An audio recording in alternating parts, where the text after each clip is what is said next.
मालिक बिन दिनार फरमाते हैं मैं तौबा करने से पहले बहुत बड़ा शराबी था। मेरी 2 साल की बेटी थी, मैं शराब पीने लगता था तो मेरी शराब गिरा देती थी। कहती अब्बा मैं तुझे गुनाह नहीं करने दूंगी। 2 साल की बेटी। फरमाते मेरी बदनसीबी देखो, मेरी बेटी बहुत हो गई। एक रात में ख्वाब देखता हूँ कि दोज़ख जन्नत के फैसले हो रहे हैं, कयामत कायम हो गई है, मेरे लिए दोज़ख का हुक्म आ गया। मेरे पीछे एक बड़ा सा अज़दहा, बड़ा सा सांप भागने लगा। फरमाते मैं दौड़ता जा रहा हूँ, एक बुजुर्ग नजर आए, मैंने कहा मुझे बचाना। कहने लगे बेटा मैं कमजोर हूँ, मैं नहीं बचा सकता।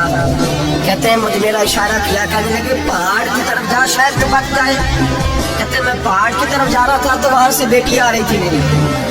मेरी बेटी दौड़ती आई, मेरी गोद में बैठी और अस्थिर से कहने लगी दफा हो जा, तू मेरे अब्बू को नहीं जला सकता। कहते हैं वो 2 साल की बेटी की आवाज सुन के हौसला भाग गया, मेरी गोद में बैठ ख्वाब देखा, मेरी दाढ़ी से खेलने लगी।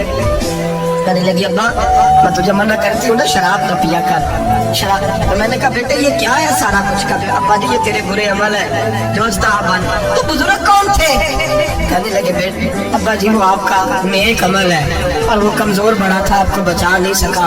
अब्बा जी बस कर दे, बस कर दे, अब आप बुरे काम न करें, आप तौबा कर ले, जो पिछले गुनाह हो गए मैं अल्लाह की बारगाह में सिफारिश करूंगी, रब आपके माफ कर देगा। मालिक बिन दिनार फरमाते मेरी आँख खुली तो मैं पक्की तौबा कर गया।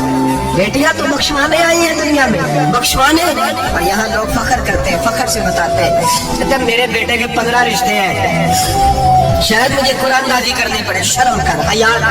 लोगियों की बेटियों के बारे में इस तरह के अंदाज इख्तियार करता है, तू गुनाह करता है फिर उस पर तू फूलता नहीं समझता, और तू फिर तुझे हया नहीं आती। लोग टीस करते हैं, मैंने देखा है, क्योंकि भाई को तकलीफ देते हैं, क्योंकि बाप को तकलीफ देते हैं, अज़ियत पहुंचाते हैं। डरना चाहिए ना, गुनाह करते हो फिर फख्र भी करते हो, शर्म